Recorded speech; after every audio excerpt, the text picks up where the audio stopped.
Good morning. Good morning, everyone. Uh, Again, I welcome you all to this 21-day training. Today, it is our immense pleasure to have with us Dr. H.S. Sodi. Sir is from Punjab Agriculture University, Ludhiana, Punjab. And the topic chosen for deliberation is techniques of strain improvement in cultivable mushrooms. Sir, you are audible as well as visible, Okay, and your presentation is also visible. Please start, sir. okay. Slides are Uh, visible. Please start, sir. okay. So, good morning, everyone. I am, as told by Narsab, I am Harpreet Singh Sodhi from Punjab Agriculture University, and I have spent my whole life in mushrooms. The topic which I am supposed to give is techniques of strain improvement in cultivable mushrooms.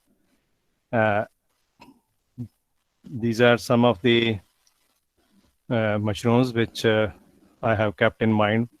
Most of us, we are keeping in mind Agaricus bisporus, then comes Pleurotus austriatus, and then Lentinula idodes, and then Volvorella, Calocybe indica, and these are some of the commercially cultivated mushrooms about which I have kept in mind while preparing for this uh,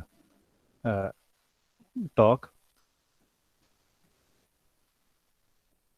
So, in order to start with the mushroom strain improvement program, Uh, first thing which we need to know is know your mushroom, that what it is and how to improve upon it. For that, we must first of all we need to know the taxonomy of that particular mushroom, to which group it belongs to. Then its a complete life cycle, how it works from the sexual and asexual cycle, haploid and diploid stages, and then genetics and sexuality of that particular mushroom should be very much clear to a person who is starting with the strain improvement program. And of course, whatsoever is available in nature is made by God, and it is not easy to change the things which He has made. So we need to know the desirable traits on which we want to hit for the humanity to get the better strains out of it.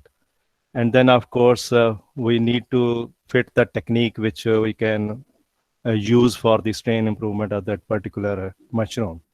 So I will discuss basics as well as the advanced things which are uh, available in the literature and which we are doing in our laboratories.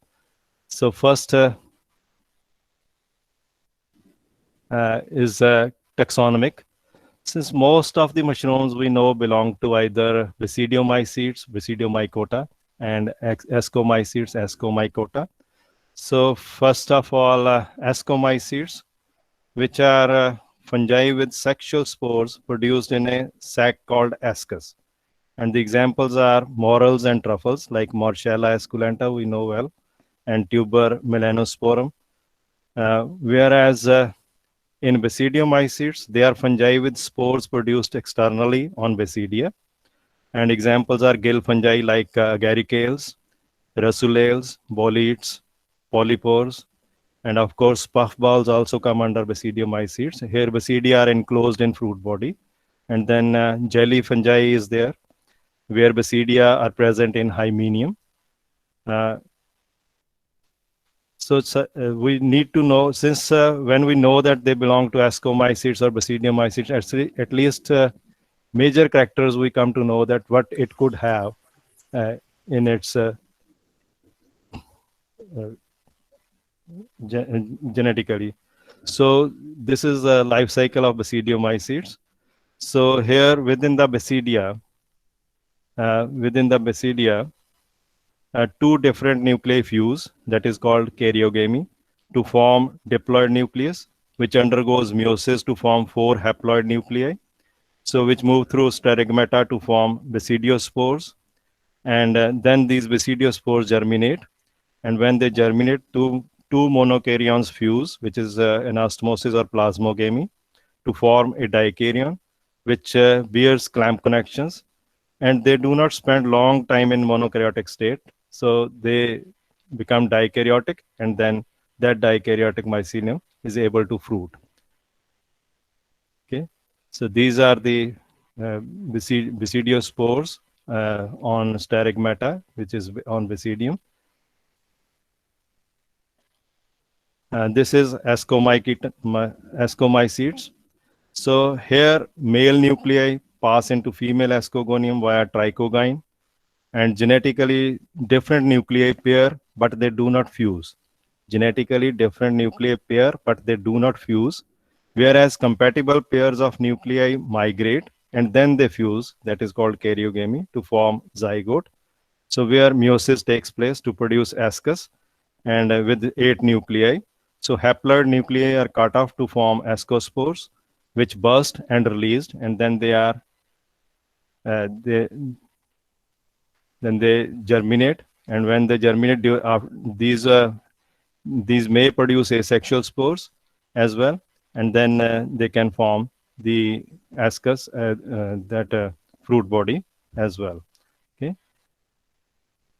So this is a picture of ascus having ascospores. 8 ascospores are there in it.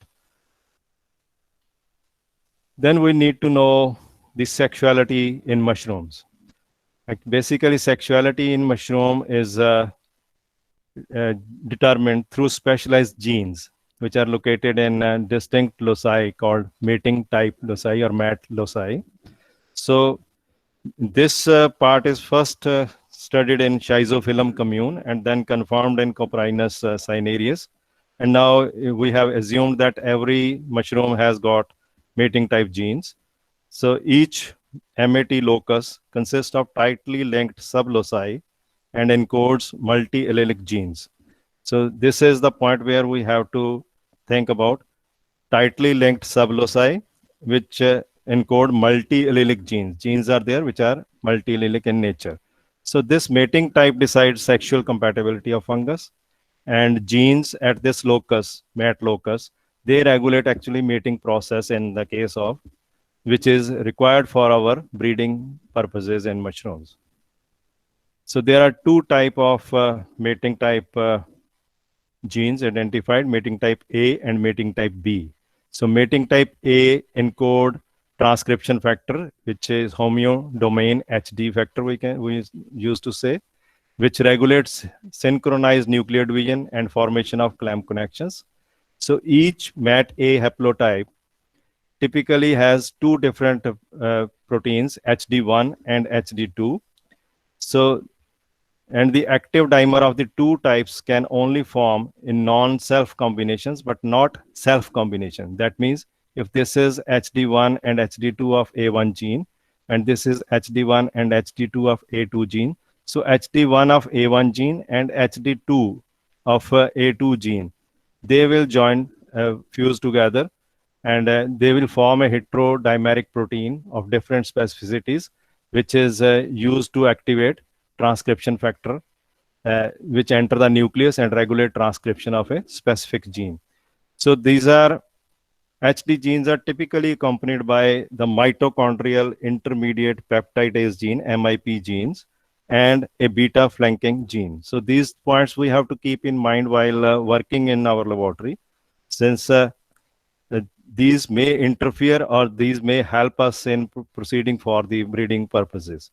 So HD1 basically has an activation domain with very weak binding with the DNA, whereas HD2 part, which has DNA binding proteins, it assures the binding of HD1 to the particular locus.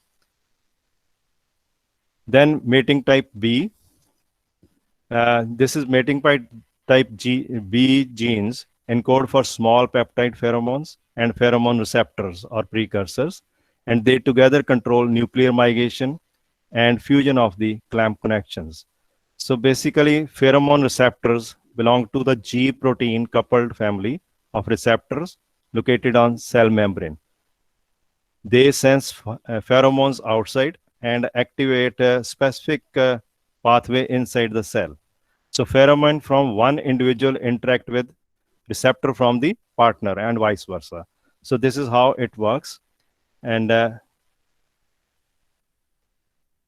then this is the thing which with which you can easily understand that if A1 B1 is compatible with A2 B2, only then nuclear migration, nuclear pairing, clamp connection, conjugation division, clamp connection septation, clamp connection tip fusion, and fruit body will form. And in case if say in one case P1 and B1 are same, then they are semi or hemi compatible. In that case, it can go up to clamp connection septation, but it will not form a fruit body. So on the other hand, if we have A1 and A1 in both the compatible monokaryons, then we can go for nuclear migration and clamp connection tip fusion, but no fruit body formation. So during the breeding program, we have to keep in mind that A1, B1 should be compatible fully with the A2, B2. That means A should be on and B should be on. If any one of these is off, that means we are not able to get a strain which we are looking for during the hybridization program. Okay. So then coming to mushrooms, they are basically homothallic. Homothallic means they are either primary homothallic or secondary homothallic. Primary homothallic like Volvarella, which can which easily complete its life cycle from one spore. That means it is self-compatible. In secondary homothallic, we have seen earlier, we know that only two spores are there, having two different nuclei of in each of them. But under certain some circumstances, we have seen that it can have 1, 2, 3, or up to 4 spored basidia under different circumstances. So Agaricus bisporus belongs to this secondary homothallic group. And then we have heterothallic like Pleurotus and Lantinula. We know that that follows the basic basidiomycete pathway with the 4 basidiospores. They are either unifactorial or bipolar. That means they are controlled by one mating type A, or they could be bifactorial or tetrapolar. So what does that mean? That if it is bipolar, that means 50% of monokaryons have nuclei compatible with each other. And while in tetrapolar, it is 25% because the mating genes must differ from them to be compatible. But what we have seen in our laboratories and we are very much convinced is there are more than 2 possible alleles for a given locus. So, and in such a species, over 90% of my monokaryons could be compatible with each other. So this type of aberration, that is more important while working on to the strain improvement program. So we have to keep those things in mind rather than the basic established things. Since whatsoever the written in books, but practically things are slightly different. So as a scientist, we have to touch those different or aberrations which we can see in life sciences. Okay, so that may be a good stock for our strain improvement program. So then comes desirable traits which have been conducted during the mushroom improvement strain improvement program. The first desirable trait is mushroom yield. That is very much common when we are working with a crop. So we want maximum yield out of it. But to get a high yielding strain is not that easy since it leaks after 2 to 5 years of its use. So it is basically a cumulative effect of both biotic and abiotic factors. So we have to work hard to get a stable strain to obtain maximum yield throughout. Our certain strains are available in the market and from different laboratories, which are very much stable. And then we need to have the good quality phenotype, having commercial acceptance with improved nutritional value, like we know protein and vitamins and minerals. So all these things we could improve upon while working on to the strain improvement program. Then we can improve upon the medicinal importance as well. So while working, most of the diseases should be resistant to the particular strain. So we can work on to the disease resistance as a desirable trait for strain improvement program. Then as in India, we have a lot of problem with the alteration or variation in the temperature. So we need to have temperature tolerant strains, but we cannot leave the yield part. We want high yielding, high temperature tolerant strains. And for that, many laboratories are working onto it. Then we need to have, since with summers in our areas, short duration to fruit is more important, both commercially as well as in environmentally controlled units as well. So how can we get the short duration to fruit? We can improve the growth kinetics. Growth kinetics can be improved with the nutritional alteration, physical changes in the environment, like temperature and other things, transport of nutrients, translocation of metabolites. So all these things do contribute to the growth of a particular fungus. And if we improve upon the growth, naturally, we will go run over the vegetative phase early and we can get maximum yield in short period. Then we can work on to the enzymes to break, which can break down the substrate easily. So fungal cell wall remodeling is possible. Targeted protein degradation is possible through strain improvement program. Then we need to have certain techniques for enhanced primordial initiation and its mushroom development. Since we have seen in particularly Volvarella, many primordia appear, but only less than 50% they mature. Even in Calocybe indica, we have seen. So this part can be improved through strain improvement program. So signal transduction, adhesion, and small secreted proteins have been applied to get such type of strains. Then comparative transcriptomic and genomic analysis revealed several gene families with conserved developmental expression in fruit bodies. And this can improve the scope for increase in resolution phylogenetically and among cell types using. So basically, we can work on any type of genes, but we have to first identify that what we are going to do, what trait we need to have in our improved strain. Of course, the most important is cost effective, both from strain improvement project as well as the strain. It should be cost effective for both scientists as well as the grower. Okay. Then comes strategies or techniques for mushroom strain improvement. So most easy to use is breeding technique. So, but the thing is, we need to identify that what type of desirable trait we want of that particular breeding process. So what we normally do is crossbreeding, anastomosis, or hyphal fusion, we can say. And if there is problem in case of a cell wall, we can use protoplast for fusion for breeding purposes. So in breeding, generally we take one donor strain and one receptor strain. And out of that F1 progeny, we can select the phenotypically based mushrooms, and we can easily go for that particular strain for further use. Then people have used many times back crosses, where wild donor is used against along with a compatible commercial receptor, and from F1 progeny, they have again crossed with a commercial strain, and then that is called back crossing. And they have used markers, various markers. I will be discussing it right today. That various markers have been used to select the hybrids or improved strains. Then we have transgenic breeding and modifications that we will discuss. Then most of the laboratories are using molecular markers nowadays. So based on hybridization, based on PCR process, DNA chip and sequencing, quantitative trait loci, since that has also been used.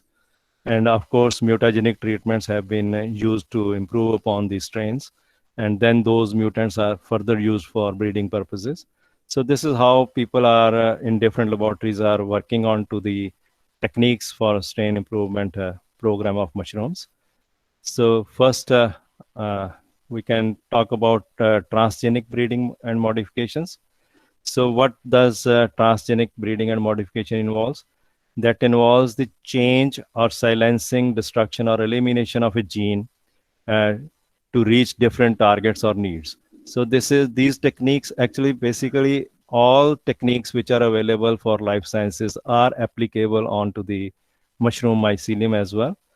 But the thing is, the genetics is slightly different and life cycle is different. That's why we have to keep those two things in mind and then apply the technique which we find will be most suitable for that particular strain to improve upon. So transformation techniques, like earlier we used to have fusogenic agents, PEG, polyethylene glycol mediated integration.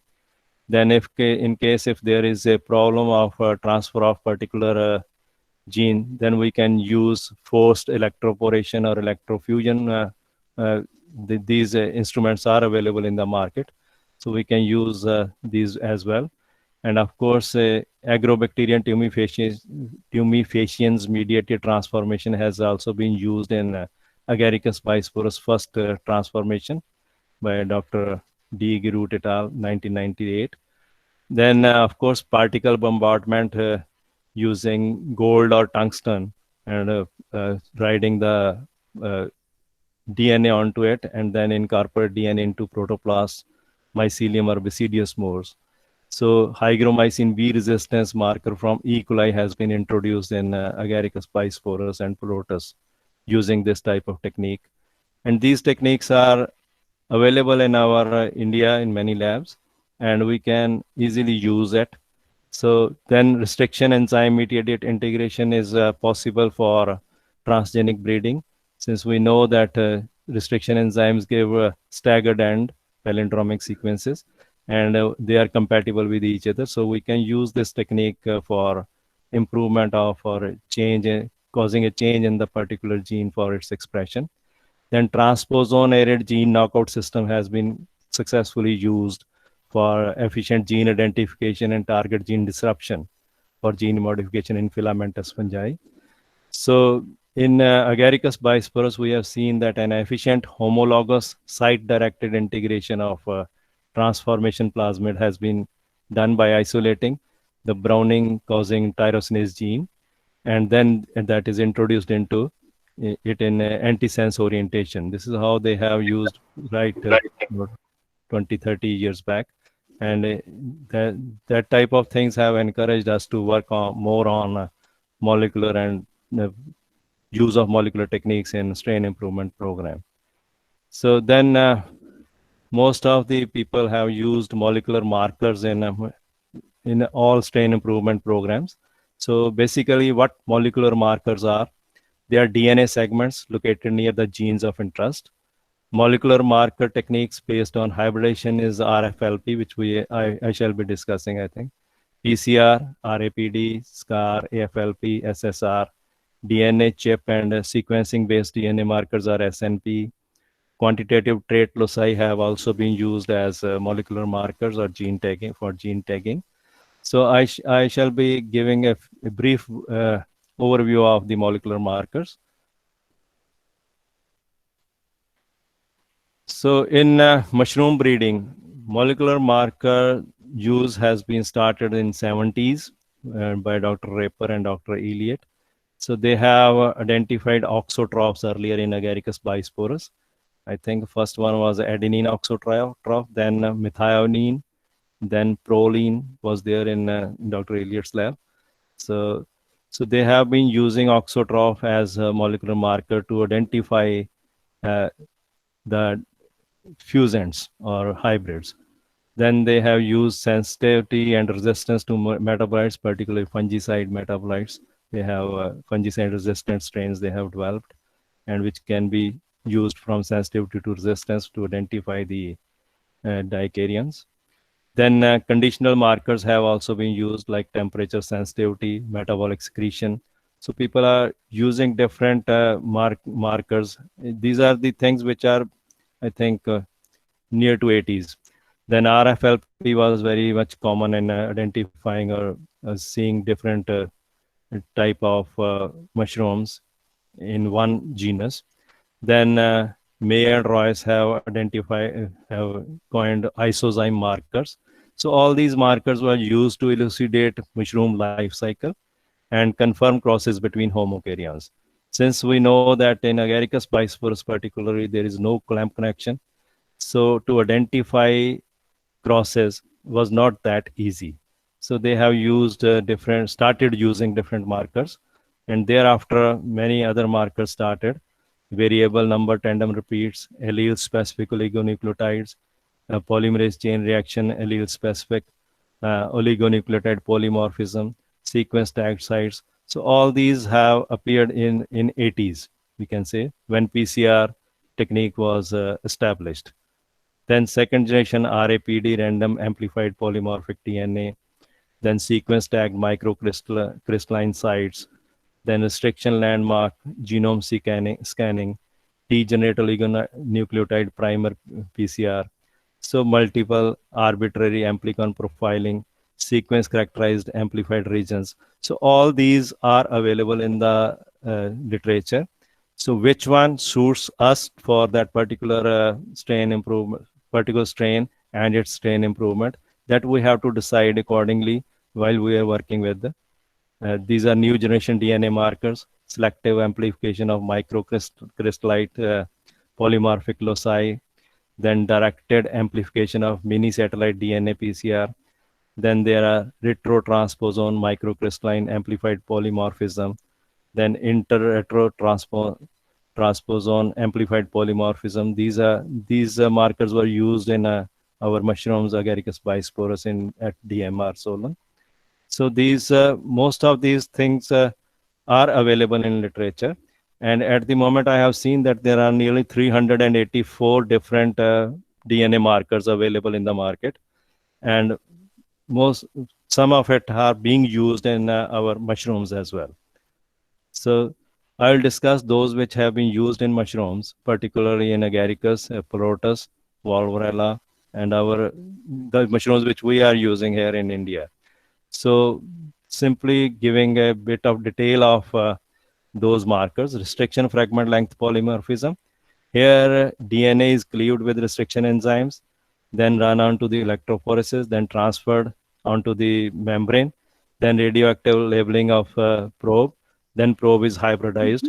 Hybridization is normally done at about 60 degrees centigrade, and then detect band pattern on X-ray flame. So this technique was used to generate first linkage map in button mushroom. So in early 80s and early 90s. Then we have random amplified polymorphic DNA.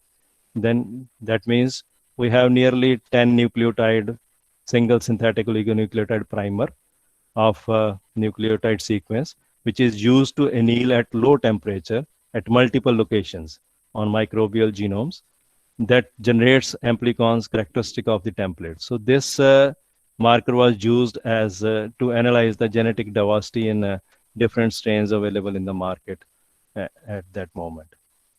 Then we have sequence characterized amplified regions, which represent single genetically defined locus identified by PCR amplification using specific primers. So with PCR, we have developed ourselves to such an extent that molecular biology was easy to apply on strain improvement program of mushrooms. So polymorphism revealed by RAPD markers as the presence or absence of specific band amplified by PCR, which are dominant, can be converted into co-dominant using SCAR markers. So amplified fragment length polymorphism, this has been used widely in mushrooms. So it combines both classical restriction-based and recent PCR-based approaches. So this approach has worked very well in the mushrooms. So it is a powerful, reliable, stable, and rapid assay with application in genome mapping and marker-assisted breeding. So they have been used. This is how genomic DNA is digested with the two restriction enzymes. And after PCR, we can get out of 2 we can get 4 different type of fragments which can be easily identified and can be used as marker in our strain improvement program. Then we have simple sequence repeats. It is repetitive DNA motifs, typically 5 to 50 times, with unique flanking regions. So these are the repetitive DNA motifs, and these are the unique flanking regions. They have higher mutation rate than other areas of DNA, and it leads to high genetic variability, and even 1 to 3 polymorphic loci can be detected using SSR, simple sequence repeats. So this is also used in mushrooms. This is how SSR markers have been identified and prepared or developed. So if from total RNA, enriching RNA, then RNA fragments are random hexamer primed, cDNA synthesis is made, then size selection and PCR amplification. Then we can have sequencing. Bioinformatic analysis will give us a discovery of SSR with the primer designing and validation of polymorphic tests. This is how SSR markers have been developed, and which these are available in our laboratories. So this is what we can get out of that particular SSR marker development program. So we have data on total number of assembled unigenes, total size of examined sequences in base pairs, so total number of identified SSRs, number of sequence containing SSRs, the number of sequences containing more than one SSR. So these are SSR motif numbers. So mono nucleotide, dinucleotide, trinucleotide, tetra, penta, hexa, even compound formation, we can identify in that particular. This is done in Pulrotus. I think we have seen that paper. Then there are single nucleotide polymorphism, SNP. So here there is a variation in single nucleotide, which occurs in a specific position in the genome. So it has very high frequency, mostly found in coding region, but sometimes in non-coding region we can also find. Since the thing is, in life sciences, whatsoever we read in the books, that is for the students who are to clear the exam.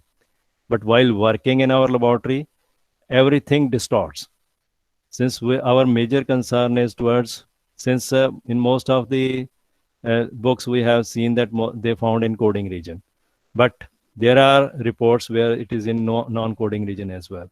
So this is how strain improvement program works. We always have to look into the specific thing which is slightly different from the basic rule. So that could make a good spot for our strain improvement program. So application of SNP is used for precise location of meiotic crossover in button mushroom. And this is also used for linkage map in button mushroom as well. So you can see that CG has been seen here. There is now TA here. So this is how single nucleotide polymorphism has been observed in Agaricus bisporus as marker. So this is if we have polymorphic or monomorphic, so we can have dominant or co-dominant and a single locus, multi-locus, and all these markers can easily be used using agarose gel electrophoresis. We can identify them, and then we can further use it in our strain improvement program. And after these markers, this is again a plus point in our particularly agaricus and in mushrooms, we can say. So quantitative trait locus analysis. So this has worked very well since first it was in the plants itself, and now we have identified QTLs in case of our mushrooms as well. So mushroom traits are governed by polygenes. We know that can be studied through quantitative trait locus.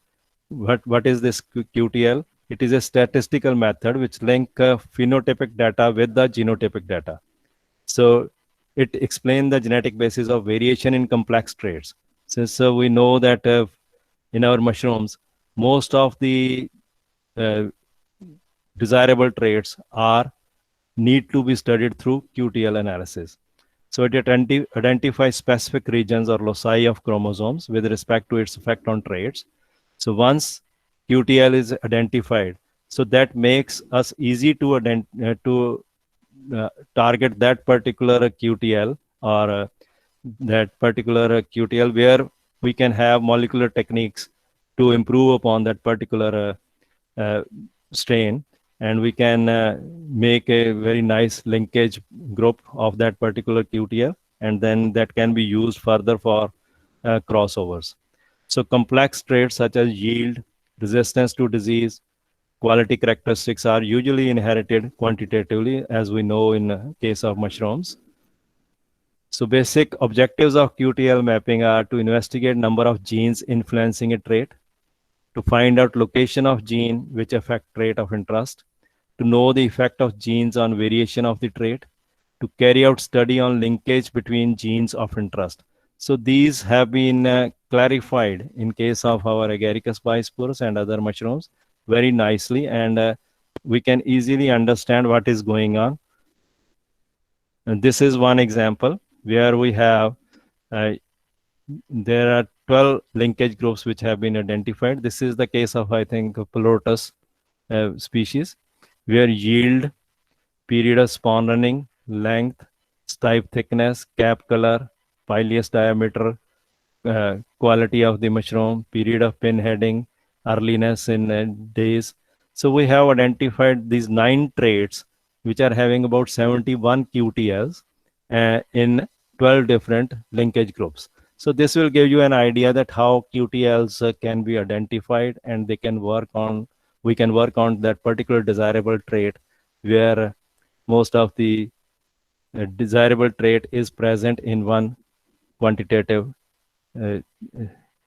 trait. So we can see that increase the number of traits responsible for yield results in fine mapping and precise determination of genes for yield improvement. So these are some of the QTL mapping softwares available in the market.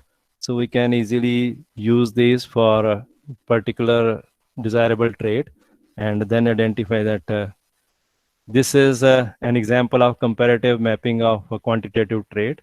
Here these LGs are linkage groups, different linkage groups, and they have different QTLs. These are the QTLs of different desirable traits.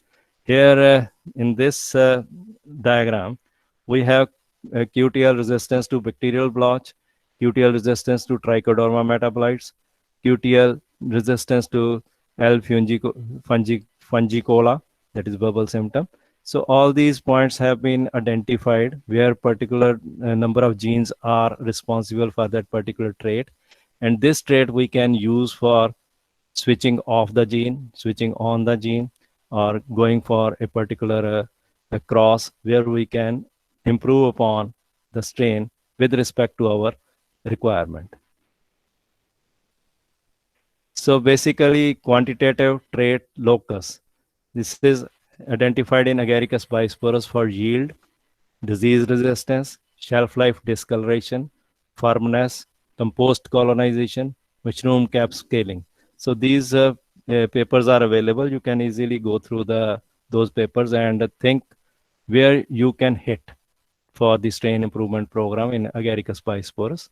And cap color was mapped on to chromosome 8 of A bisporus as a single recessive allele for the white color located on chromosome 2 and 7 as well. So this is how QTL has been mapped. Drawback is polygenes, multiple genes, as we know. They are not that stable as we are expecting, but more than 80% they are stable in studies. They are highly influenced by environmental factors, since physiology and regulation of those particular genes depends upon the environmental factors. So they can be influenced with environmental factors as well, which we have to keep in mind while working on strain improvement program. So markers in case of mushrooms have been used for genome mapping, gene mapping and gene tagging, that is oligogenes, QTL mapping as we have discussed, marker aided selection genetic diversity analysis, genetic purity analysis. So all these things have been made easy in a breeding program of mushrooms with the advent of these molecular techniques. So basic steps which are involved in hybrid development in mushrooms is selection of parent lines, isolation of homokaryons, crossing of compatible homokaryons with identified trait, then identification of hybrids using different markers. So this is the basic technique which we have to keep in mind, but we have to identify the loci where we want to hit and how we can hit that with the use of molecular markers or using recombinant techniques. So these are some of the examples where people have done breeding intraspecifically, interspecifically, even intergeneric people have tried, but I will discourage that. So basic is intra and interspecific breeding is very important while working on to the mushroom strain improvement program. So first one is Pilotus austriatus, hybridization of protoplast of sporeless strain and commercial strain. And they found that sporeless trait is recessive. And then in Pilotus, we have seen that the dimon mating is monokaryon along with the dikaryon. We can do the mating as well. As we know, even I have seen that dikaryon, if we give an ultrasound to that, that will give certain spores which are easily, we can germinate that and use for breeding purposes. So dimon mating was done between different dicaryons and monokaryons, and they have found that 7 crosses on the basis of high yield performance. Then in Cordyceps militaris, people have used somatic fusion for high cordycepin and exopolymer and as well as biomass. So in lentinulidodes, protoplast fusion has been conducted. This is done in our laboratory. And we have identified 5 different hybrids, and one hybrid L58 showed higher biological efficiency. So then these are a couple of examples where we can see that dimon mating and other matings have been done. And yield is the basic criteria for getting high yielding dicaryons after hybridization. And this is a Pilotus syringae. Here, esterase enzyme and primordia induction were studied in 150 cross combinations, and they have found that 50 strains are able to form primordia early in case of such crosses. So this is how people are working on to different breeding techniques, using breeding technique for development of different strains. So here, commercial strain was developed out of out yielding in Pilotus austriatus. Then we can discuss 1 or 2 more using dimon mating, and then hybridization. Hybridized isolates had a higher colony diameter, more the growth and better the yield will be. Improved nitrogen and protein content has also been studied as a desirable trait. This is a higher stipe weight they have discussed, and this is a tolerance to low temperature strains have been developed. So this is how intraspecific breeding in different species. Most of the work I could find on Pilotus. Since it is easy to work on Pilotus, we have 2 plus and 2 minus, and we can find the compatibility with respect to the mating type, and we can easily go for the crosses. Then we have interspecific breedings as well. Protoplast fusion is mainly used. Dikaryon mating is used, 5 hybrid dicaryons. So high yielding fusions have been identified. So hybrid strain performed well over wild strain for spawn productivity, fresh fruit body weight, biological efficiency. So this is P. Florida and P. Sajjar Kaju. We have one project on from ICR where we have worked with this type of method where 5 hybrid dicaryons were developed, and hybrid with quality, good quality, enzyme profile, relatedness, linear growth rate have been developed. And we have seen that whenever you do the hybridization, it works well for 2 to 3 years, and thereafter about 50% of these hybrids, they have leaked out. But still 50% are working very well in our laboratory. And we have seen that we have to identify, or we have to go for the mitotic stability test as well before releasing any hybrid into the market. And these are again interspecific different. Intergeneric people have tried, but I don't think that has worked well.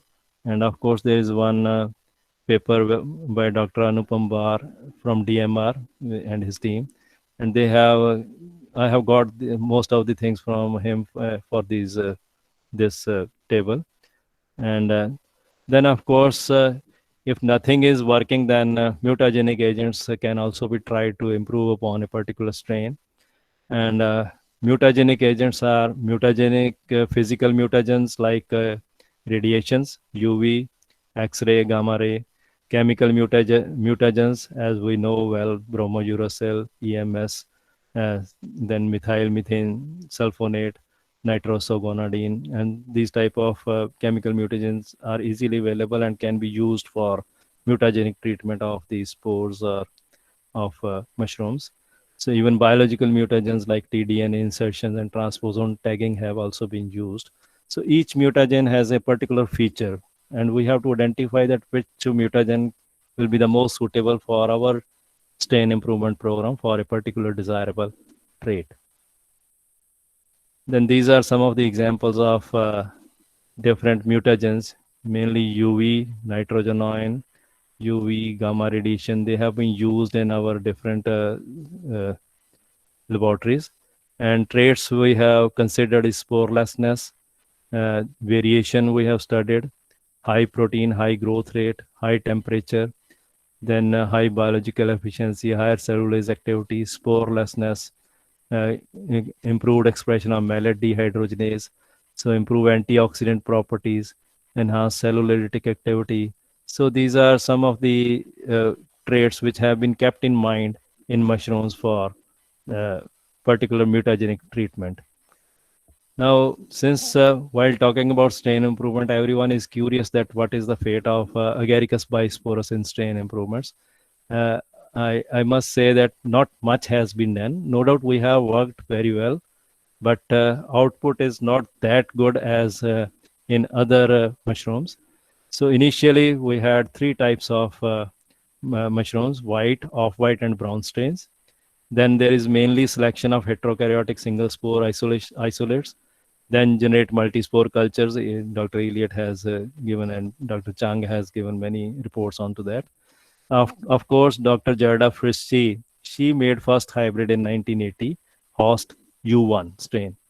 And that cross involved homokaryon of white somicil 52 and that of an off-white somicil 9.2, and published in 82 as her thesis, I think. So another segregate of this hybrid cultivar is U3, which we are using even in India as well. So it has gained a commercial status worldwide till date. So thereafter, many hybrids derived from U1 and even U3 by selecting fertile single spore cultures with very low genetic variation. And this low genetic variation has restricted our strain improvement program. So wild isolates were also studied from different parts of the globe, and they show better or broad genetic variation for breeding purposes. So this is some of the traditional white cultivars, brown cultivars, off-white cultivars, and these are wild mushrooms of Agaricus bisporus. So strains are genotyped using SNP marker. So wild collected strains show a clearly higher genetic diversification, diversified cultivars to cultivar compared to cultivars. And Dr. Rick Kerrigan from California, he collected global genetic resources of A. bisporus and used for breeding purposes for disease resistance, less sensitive to cap discoloration after damage, adaptability to conventional substrates at elevated temperatures. So this is these are the points which he has kept in mind while doing breeding with wild type strains. In 90s, we have seen that Agaricus bisporus variety bruneti with 4-spore Basidia has been identified in California as well as in France. So they identified, and it was found it is compatible with bisporus as well. So that makes a sense that we can now start with the strain improvement program in Agaricus bisporus actively.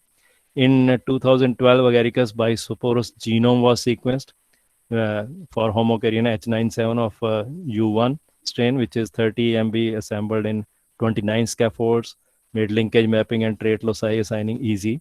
So after that, no doubt other mushrooms have also been, genome has also been done sequenced. In India, we have two single spore isolates, DMR03, DMR06. We have earlier released, and now two hybrids in previous 3-4 years. We have done, Dr. Shwet Kamal has worked very well on two hybrids, NBS1 and NBS5. So they are having resistance to browning of mushroom after harvesting. So these strains have been released and they are very much stable in our Indian conditions as well, both environmental controlled conditions, as well as in our natural environment as well. And Dr. Shwet Kamal has done WRKY transcription factors, which are associated with abiotic stress tolerance and nucleotide binding sites of disease resistance gene. So this is work he's continuing with the strain improvement program in Agaricus bisporus. So basic obstacles in breeding of button mushroom involve recombination landscape is quantitatively inherited and likely polygenic and thus complex. So we know that mapping of traits linked to mating type is not possible, since mating type is one locus and all the traits are not easy to map as per the mating type, which has been devised earlier. Then selfing or inbreeding depression is there. We know well that in secondary homothelic species, this is possible. This is a problem. Poor breeding stock is available. That's why we have to shift to wild varieties for breeding purposes, and that will reduce the quality of the mushrooms as well as yield potential of the mushroom. So inconsistency in QTL mapping, there are different reports and you can see that there is a lot of variation in QTL mapping as well. So in tetrasporic strains, even recombination along chromosomes is possible. That's what I am saying, that whatsoever written in the books, while working onto the shelf, things are different. So that we have to keep in mind. Then solution is develop inbred lines, which we are using here in India as well, transferring the mating type genes from one type of monokaryons to other. And of course, for mating type B, we can develop chemically supported pheromone breeding system, which can be used to enhance the process of breeding in button mushroom itself. So earlier, most progress was made in button mushroom yield and quality, which was due to optimizing substrate and climatic conditions.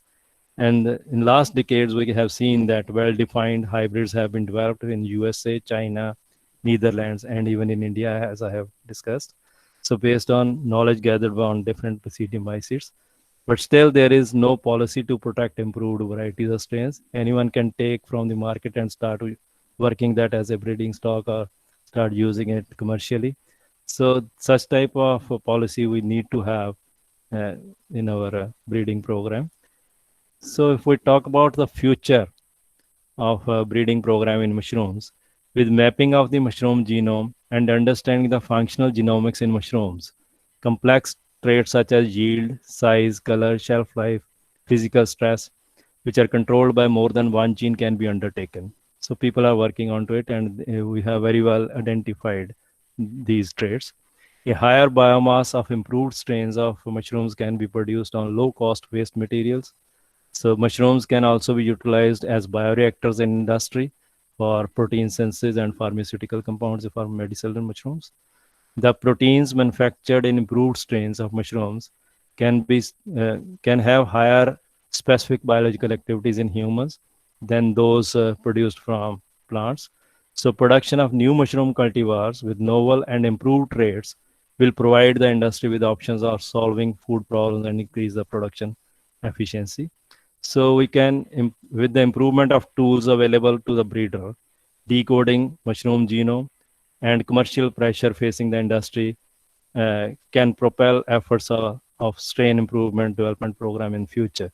So we are working onto it, and we have very good strains with us, but still we need to improve upon whatsoever we have, since it is taking a longer time to release a strain, improved strain in mushrooms than other fungi, we can say.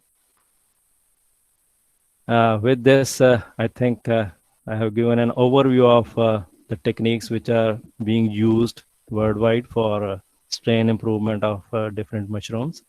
So, of course, thank you. Okay. Hello, sir. Hello. Hello, sir. Yes, can you listen to me? Okay. Sir, I have doubts. Actually, sir, the cost of laminar flow is very high, so our farmer is not afford it. So, sir, my question is, how to create a low-cost aseptic condition for strain development or spawn production? Low cost. How to create a low cost aseptic condition. Sir without laminar air flow के हम लोग कैसे aseptic condition create करके spawn production या फिर stand development कर सकते हैं? वैसे एक तो आप इंफ्रास्ट्रक्चर ऐसा रखो भाई जहाँ पर 2 डोर हो, एक डोर एक तरफ और then gallery, then second. So you can see certain drawings of the spawn laboratory inoculation room. Okay. In that Okay. case, I have seen certain laboratories where people are using only UV light for and it's small table for working onto this spawn production. So we can use that. Certain filters we have to add in. Sorry, can I supplement his query? Hello. Choti Sahab, MP Thakur here. Hello, Raj Sahab. Good morning. Good morning. Hello. Yes, sir. Hello. Hello. Yes, sir. Akshay, are you hearing me? Yeah. If you don't mind, can I submit his query? Can I add something? Yes, of course. Yeah, Since he is having his own problem, it's not related to strain improvement. asked by someone. Okay. Can I know from him whether he's a grower or he's a scientist? Yeah, that's what we need to know. Sir, I am a student. You are a student, my dear. Yes. Actually sir अपने farmer लोग ज्यादातर mushroom grow करते हैं और farmer लोग के पास aseptic condition development करने के लिए कुछ रहता नहीं है और लेमिनार अगर फ्लो अगर लेंगे तो बहुत कॉस्टली है, तो कुछ ऐसा कुछ ऑप्शन है कि हम लोग के पास कि बिना लेमिनार फ्लो के हम लोग कुछ एसेप्टिक कंडीशन में स्पॉन डेवलपमेंट या फिर स्ट्रेन डेवलपमेंट कर सके? देखिए, okay sir.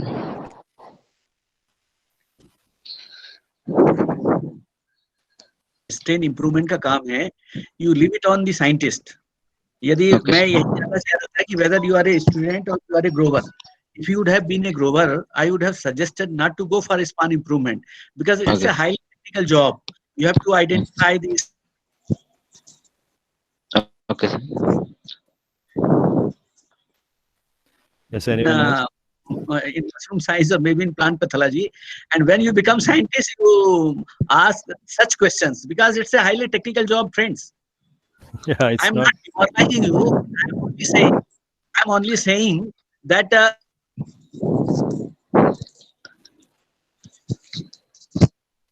Okay. Anyone else having any query? Did you get my point? Yes, sir. Okay, sir. Thank you, sir. Over to Choti Sahab. Anyone having any point to discuss? Any questions? Hello, sir. Hello. Yes. Good morning, sir. Myself, Dr. Pooja from Beti Mushrooms, Indore. Okay. It was a very, very wonderful, sir, lecture. So much information you have given to us because I have been into plant tissue culture, virus culture. But I wanted to know that as you have shown so many techniques which are very much similar being used in plant tissue culture and animal cell culture. Like in most of the work has been done for strain improvement. Is there any work being done or has been done for the improvement improvement of the metabolites. Like in plants, we are using in some inducing factors, like metals are being used for inducing and enhancing the concentration of some specific commercially important metabolites. Yeah, work has been done earlier, but the thing is, it is a saprophytic fungus. So Yeah. whatsoever we provide it, it sucks it in and then use it for its own metabolism. That's why it was not stable to talk about such type of metabolites from outside and then make its use for strain improvement. Since strain improvement basically leads to genetics, then followed by the regulation of the genes, then the physiological factors. And of course, you must be remembering those uh, delta G and other things. We have to identify those particular peaks up to which energy is required for a particular reaction to take place. We can lower that gene, that particular peak, so that that reaction is retarded, so that we do not get that particular expression of that particular gene. So this is how we are working on directly like plants is no doubt techniques are same. Yes, yes. The thing is view is different. Hmm. In plants and animals, lot of literature is available. Yes, What yes. we are That is, talking here is about saprophytic fungi. yes. So these fungi are different from both these groups. So that's where the things are. So I have tried to identify only those techniques and those things which are which can be easily done in case of mushrooms, and we can improve upon a particular. Of course, metabolites. We have many papers available. People have worked onto it, but that Like is the, not that stable as it is stable in plants. okay. Yeah, Okay, okay. Because peaks also. protoplast fusion and all these techniques are being in being used in Yeah, PTC and also, these yeah. techniques are there. Mm. Techniques Yeah, are there. It can easily be applied onto the mushroom yeah, fungi. But yeah, the yeah. thing is, we need to know the fungus itself. For that's Hmm. where I was emphasizing that we need to Yes, know right, the sir. mushroom, mycelium, its genetics, and what Yes, sir. desirable trait we need, and where should we hit for recombination process and fusion. Simple fusion and getting high yield, people are doing many times.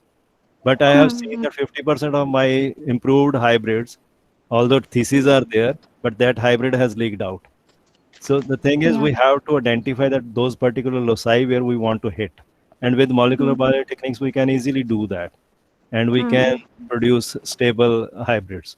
So there we want to work on to in the case of Yes, sir, mushrooms. but you have reached up to that, na? Like mutagens you are using, UV Yeah, treatments are being done for improving the concentration. I had seen one in your chart that cordycepin was improved. So the yeah. same way, all those studies may not be there, but it can be a future scope. Like No, people all have those. done since every lab is working on to these aspects.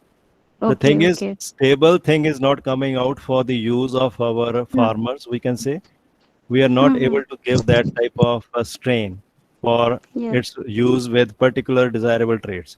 So yes, every time polygenic, multililic, these things interfere into it, and even environment interferes, and things are washed out.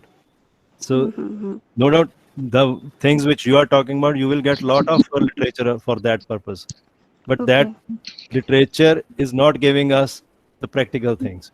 okay, And okay. we are sitting here to work to Yeah, tell you how to hmm. work, and please work to get something best out Right, of it so that right. our farmers can be benefited from Right, that. right, sir. Okay. Right, sir. Okay. And thank you, sir. Literature And is sir, available. Literature, you talk anything, Google will give you 100 papers for that. okay, okay, okay. And sir, one more query was there. Like you were talking about SSR markers. So, which region is targeted? Like, is it from the conserved region? Uh, Basically, conserved is more easy to use Yes, than yes. the other To one. Of initiate course, various. since Hmm. since all the inferences drawn for plants can be applied into the mushrooms itself, so that is a simple thing. Hmm.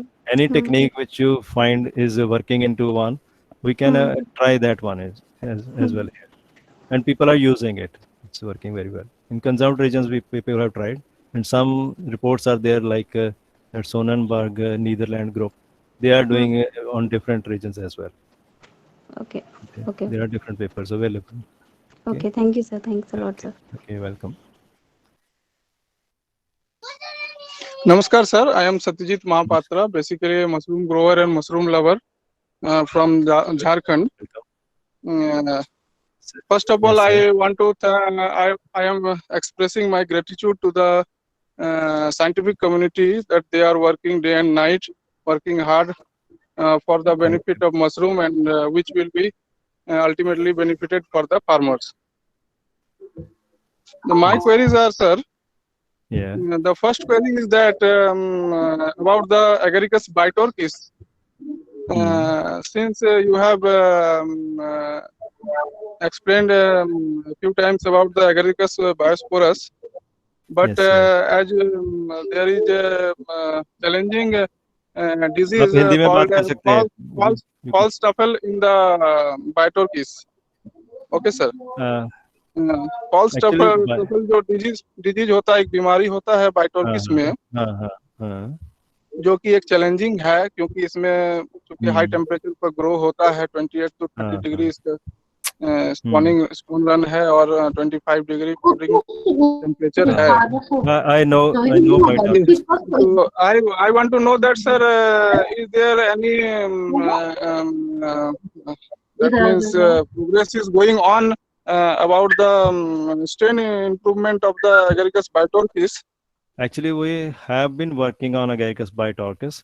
The main problem in Agaricus bitorquis is it gives lesser yield in comparison to Biosporus. So farmers are not adopting it. One. Yes. Secondly, it needs high temperature. During high temperature, as you have mentioned, false truffle, there are many other diseases they do interfere into the crop. So that's why Agaricus bitorquis hybrids have been prepared, since it is easy to prepare hybrids in bitorquis. But those hybrids are not out yielding in comparison to Agaricus biosporus. So most acceptable is Agaricus biosporus. And your point is that false truffle comes. False truffle is there in your compost or casing. So at high temperature, but natural false truffle will definitely grow if it is already there. And at 25 to 28 degrees centigrade, but natural Agaricus bitorquis will go slow, and false truffle will definitely overpower that particular bed of mushroom. So I think you should have a pasteurized compost, pasteurized casing material to get rid of that false truffle. False truffle is not a problem of bitorquis. It is a problem of high temperature and a contaminant from our own mushroom farms. So we can get rid of that false truffle. But the only thing is false truffle, when it comes, we come to know only when fruiting is there. At that time, we are unable to do any fungicidal spray or anything to get rid of that. So that's why false truffle is not easy to control as and when we come to know that false truffle is there. So you have to be careful initially while preparing compost and casing that there should not be any contaminant which could overpower Agaricus mycelium, particularly bitorquis. Okay. So Okay, it's not a problem of bitorquis. It is a problem different, which is a competent, or we can say disease already there in your material. You have to get rid of that. Okay. Okay. Again, sir, second question is, sir, that as we see in plants that there are disease resistant or disease tolerant varieties. So could we expect some strains in mushrooms which are disease resistant or disease tolerant to some specific kind of diseases or disorders? Yeah, we have many strains available in the market. So particularly from at least for bubble and false truffle, we don't have resistance, but other strains are available which are a bit resistant to most of the diseases. Yeah. So we have got those strains in our market. Since you must have seen 643, 648, 348, many numbers you must have seen in the market. The iska spawn hai, uska spawn hai. All these are having one or two different desirable traits in that particular strain. So these are available in our market. Okay, sir. And the third query is that about the two hybrids that you have mentioned also in the Mhm. lecture, the NBS hybrids. Yeah. I have seen even we are also using the A15 variety of USA, Mm. strain of USA. Mm. Then I want to just know from you that what are the two basic differences between those two strains? That is NBS Those varieties and A15. uh, not much difference. The thing is, NBS 1 and 5, we have seen that they are uh, resistant to the browning of mushroom after harvesting. Okay. Okay.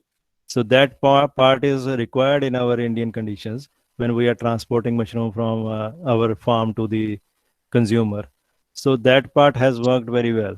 Transportation time we can increase, and browning is less in case of those strains. Otherwise, as I have already told, that there is very low variation between the strains, and genetically all are nearly same. So all the hybrids which are available have one or two desirable traits along with that, and that if it suits you, it works well. So you can try from DMR these strains as well in your farm, and just compare it. Since you are mainly concerned with the yield, if you are getting more yield, and then you can use those strains as well for your. Not only yield, sir, it's quality yield. Yeah, of course, of course. Of Yes, sir. course, since if it is a browning resistant strain, but natural, you can use it more conveniently for the market. Okay. Okay, sir. Thank you, sir. Okay. You're welcome.